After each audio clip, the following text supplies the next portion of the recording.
Permiso. Permiso. Gracias. Ay, perdón, te pisé. Ya, permiso. Gracias. Ay. Ay, ¿qué onda? Tú también viniste a ver esta obra de teatro.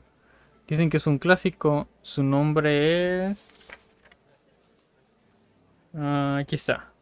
Es La derrota antes de iniciar la batalla. Pues ha de estar buena, ¿no? Mira, ya va a empezar. For instance, PlayStation 4 won't impose any new restrictions on the use of PS4 gamers.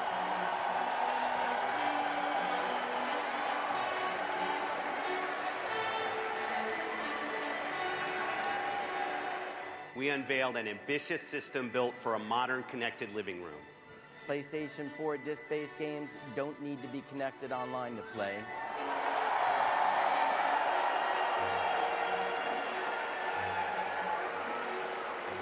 Now, I'm excited to announce that Xbox One will launch this November in 21 markets around the world at $499 in the US. PlayStation 4 will be available at $399.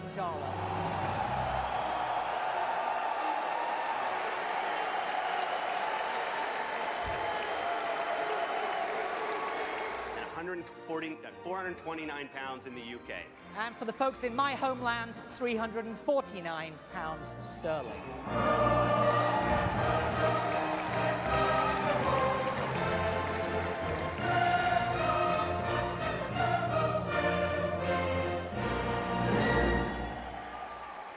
Guess that's a good thing.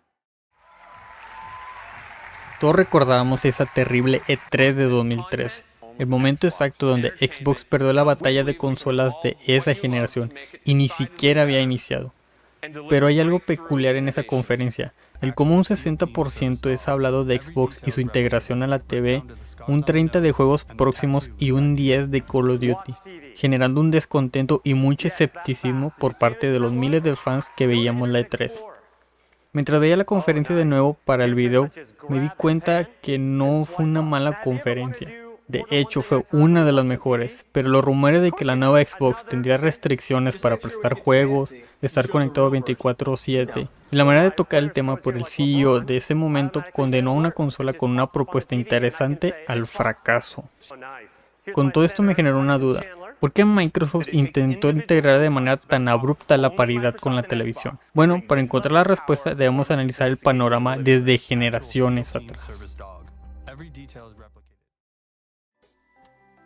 Hello, and welcome to The Video Game Revolution, a look at the world of interactive electronic entertainment. Algo que caracteriza a esta generación es en revolución, en nuevos y muy interesantes conceptos, progresión en ideas y sobre todo en una batalla. La tan hablada guerra de consolas se consolidaba en este punto buscando constantemente la atención del público, ofreciendo más y mejores cosas que la compañía rival, además de ser una generación con concepciones muy interesantes como los controladores inalámbricos, la detección de movimientos, controles de movimientos, el disco óptico Blu-ray, distribución de juegos vía internet, juegos multijugador y sobre todo lo que nos concierne en este video, la reproducción del contenido multimedia que fue mejorando en esta generación. Al principio las consolas tenían un único propósito, reproducir videojuegos para nuestro entretenimiento y lo cumplían perfectamente bien. Eran pocas las consolas que te ofrecían reproducir otro tipo de contenido como películas, música, etc. Y no fue así con la llegada de la sexta generación de consolas constituida por Xbox y Play 2 que esto se volvería norma, llegando a afectar de manera increíble a la consola que no tuviera la opción, como en este caso la GameCube, tanto que incluso lanzarían de manera exclusiva en Japón la PanaCube, un reproductor de DVD fabricado por Panasonic que a su vez permitía reproducir juegos de GameCube, con esto exteriorizando el futuro inminente de las consolas. Ya no se limitaban a solo reproducir juegos, sino que se integraría un reproductor multimedia más completo.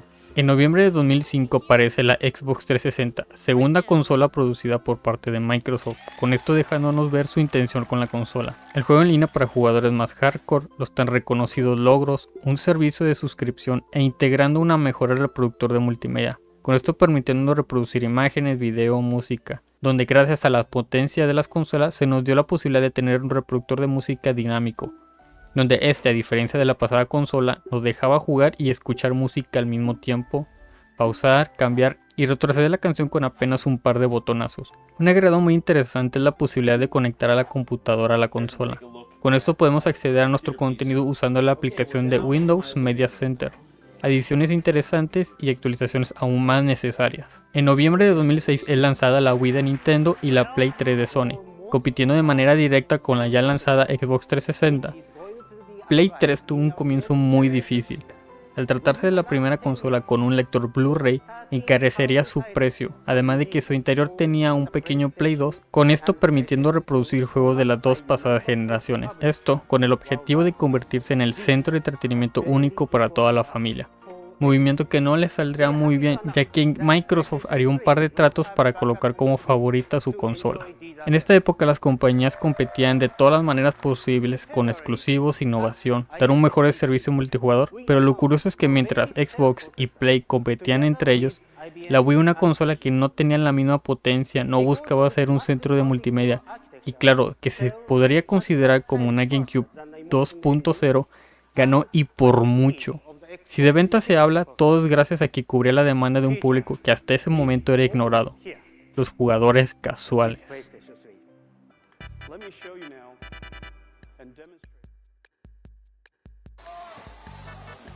No quiero ahondar mucho en este tema, ya que me gustaría analizarlo mejor en otro video, pero he visto cómo los grupos de gamers arremeten contra las personas que juegan en celular, autoproclamándose como los verdaderos gamers por jugar en PC o consola, y el simple hecho de decir que existen juegos buenos en celular es razón para ser odiado y hasta humillado. Bueno, esto no es nuevo, de que antes de esto existía una pelea por jugar juegos casuales. No son más que juegos que no necesitan una gran habilidad, son tan intuitivos que simple hecho de tomar el control y un par de minutos aprendes todas sus mecánicas y te puedes volver medio experto en ellas. Perfecto para las personas que van entrando en este hobby o no tienen el tiempo suficiente para aprender mecánicas muy complicadas. Si jugabas Xbox o Play, ya estabas en el selecto club de gamers reales, pero si de casualidad tenías una Wii o una Nintendo DS, pasarías a la sucia línea de los casuales. Wii representó un punto de inflexión en la historia de Nintendo y en los juegos en general. En generaciones pasadas Nintendo se esforzaba por tener los mejores gráficos y potencia, jactándose de que la superpotencia y comparándole a las consolas como si en su miembro se tratara. Hasta la llegada de la Nintendo 64, donde se encontró con un gran problema al mantener una perspectiva conservadora de videojuegos, la negativa de Nintendo al ser más abierto con sus consolas, como usar cartuchos o discos especiales más pequeños, las afectó en las ventas y en soporte de terceros. Al momento de la salida de la séptima generación, en pleno desarrollo de una nueva consola, Nintendo tenía dos opciones: integrar nuevas tecnologías que estaban en desarrollo desde la GameCube, tales como los controles de movimiento y el efecto en 3D sin gafas, o continuando con la pelea de egos fijando un precio competitivo. Con esto en mente, Nintendo abrió su conferencia de prensa del E3 con imágenes de jugadores jóvenes y mayores usando la Wii y la Nintendo DS, con caras sonrientes, clientes felices, pasando un momento familiar. Su estrategia fue claramente desde el principio, era el atraer al jugador casual, muy diferente al enfoque que Microsoft y Sony le estaba dando a su público de jugadores experimentados. Con la salida de la Nintendo Wii, o la Revolution como su nombre de desarrollo decía, estableció su objetivo de innovar con jugabilidad, todo desde el control. Con una forma de control remoto de TV, el Wii Remote usó la interactividad Bluetooth. Por primera vez se tenía una consola con interacción directa con el videojuego. Un corte de espada de Link de ahora requería un movimiento de muñeca. Que Mario girase necesitaba una sacudida de control o inclinarlo para mover ciertas plataformas. Además de esto se desarrollarían juegos donde aprovecharían el uso de control de movimiento, como Wii Sport, el eterno Just Dance, Punch Out, Mario Kart Wii, Mario Party, Mario Tennis, los Wii Party, los Wii Play, y un par de más que buscaban aprovechar la creciente influencia de jugadores nuevos casuales. Los jugadores ya no jugaban con una posición sedentaria, y los complementos o accesorios futuros mejorarían aún más la interactividad del Wiimote, incluido en un accesorio que rastrearía mejor el movimiento del controlador. ¿La Wii es tan perfecta como muchos medios dicen? No, la verdad es que su control es muy propenso a la imprecisión, sobre todo en accidentes con la televisión, algo que la Wii Motion Plus y una correa más resistente intentarían arreglar unos años más tarde, sino que algunos de sus complementos como el Wii Balance Board se sentían infrautilizados. La consola también tenía un juego en línea pésimo. Los pocos juegos que lo utilizaban mostraban demasiados retrasos en el gameplay, como por ejemplo Smash Bros, haciendo imposible los juegos en línea. y sobre todo una consola con muchas limitantes de su salida. A pesar de esto demostró que tenía un poder de permanencia, que existía más formas de crear una experiencia de videojuego y que existía aún más mercado por explorar.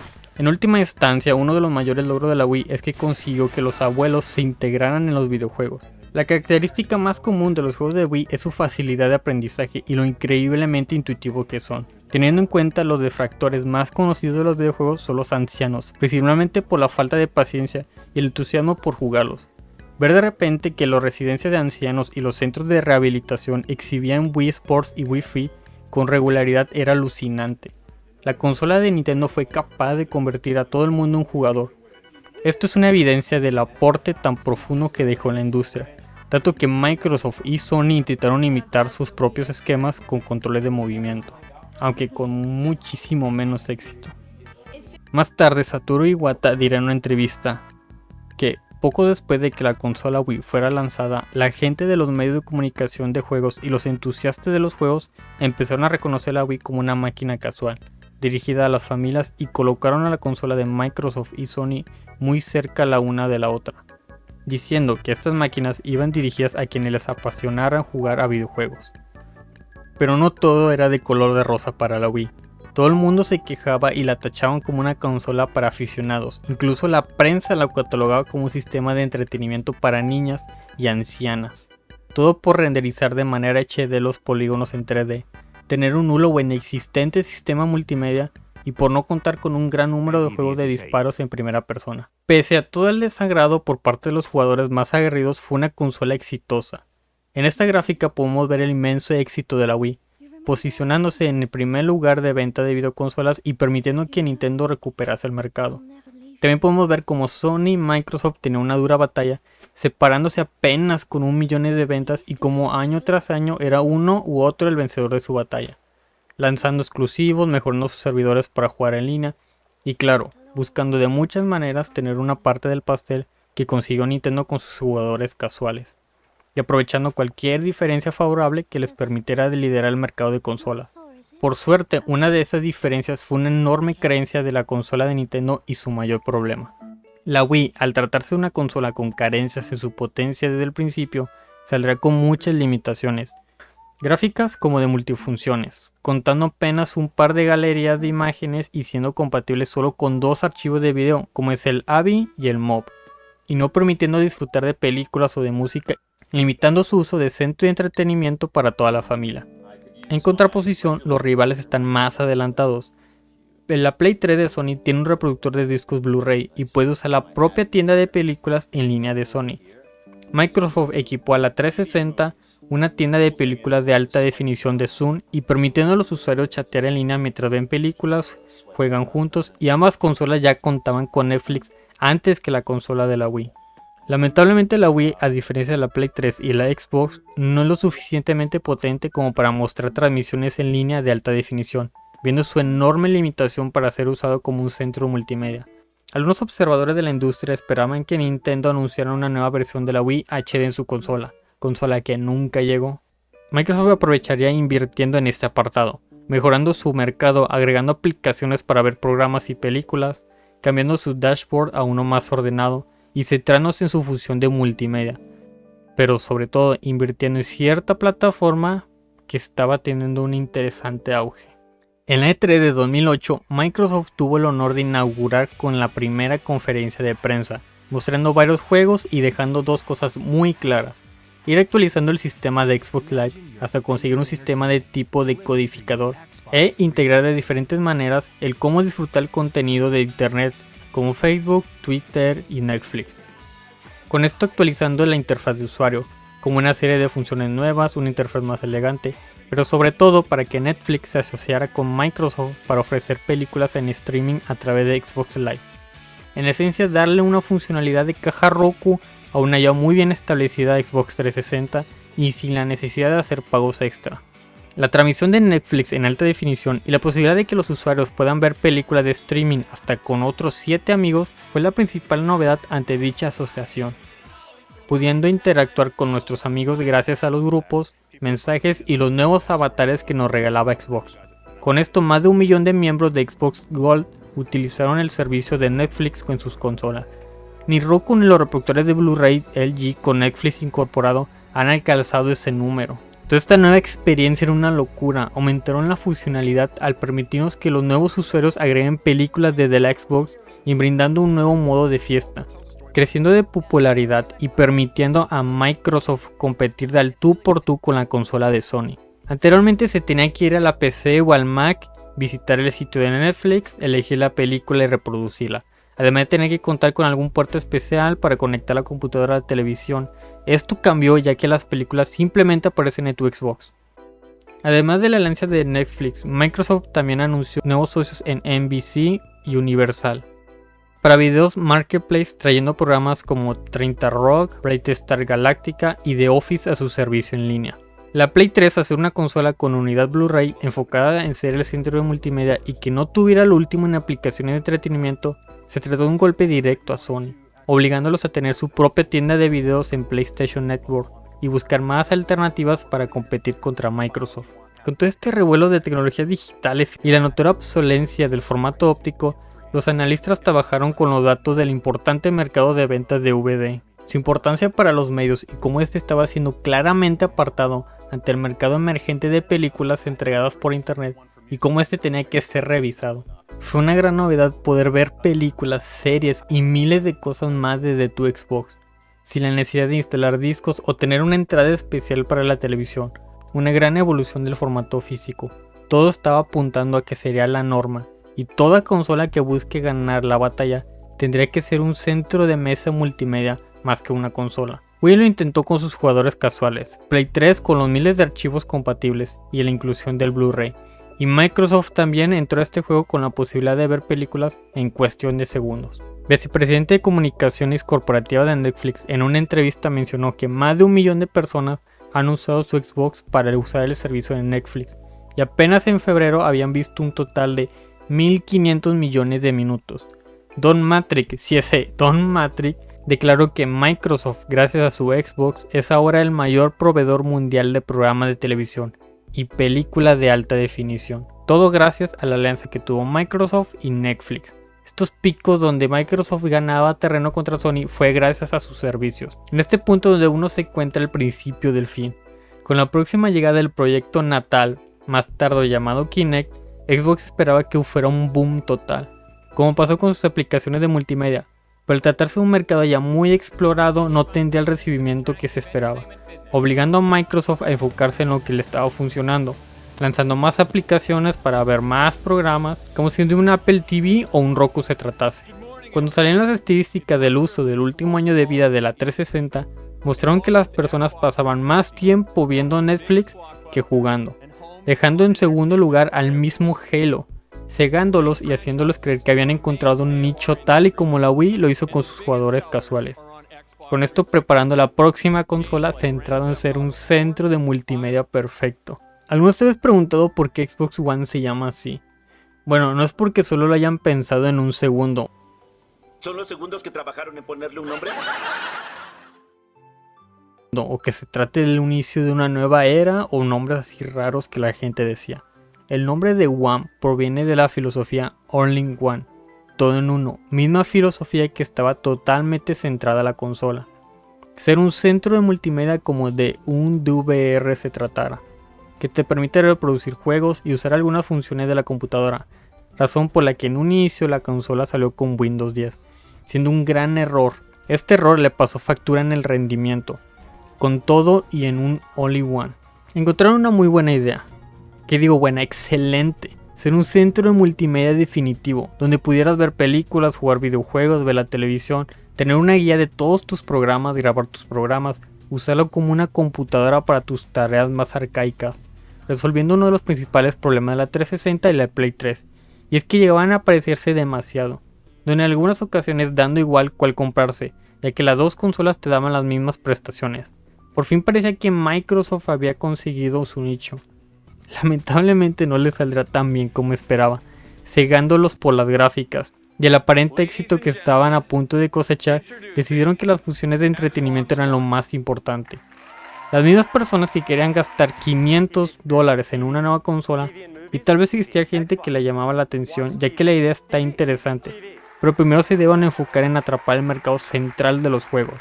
Los fans son los primeros en comprar la consola sin importar el precio de salida. La masa de consumidores más casuales llega más tarde, cuando la consola ya está establecida con un precio competitivo. El enfoque incorrecto que se le estaba dando a la consola nueva y la arrogancia de Don Mattrick con las extrañas ideas del DRM y la conexión en línea 24/7 hicieron que Microsoft perdiera la batalla de consolas sin siquiera haber iniciado la nueva generación, afectando gravemente a Xbox y un par de años más tachándola de anticonsumidor y alejando a miles de entusiastas de la compañía. ¿Qué pasa cuando cometes un error? Bueno, lo lógico es detenerte, dar 2 pasos atrás y analizar la situación, ¿no?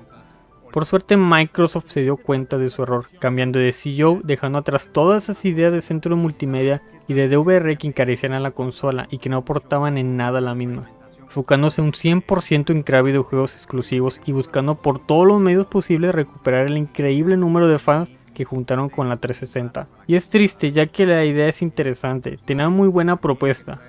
Lamentablemente Don Mattrick no entendía el negocio y mucho menos a quién estaba dirigido.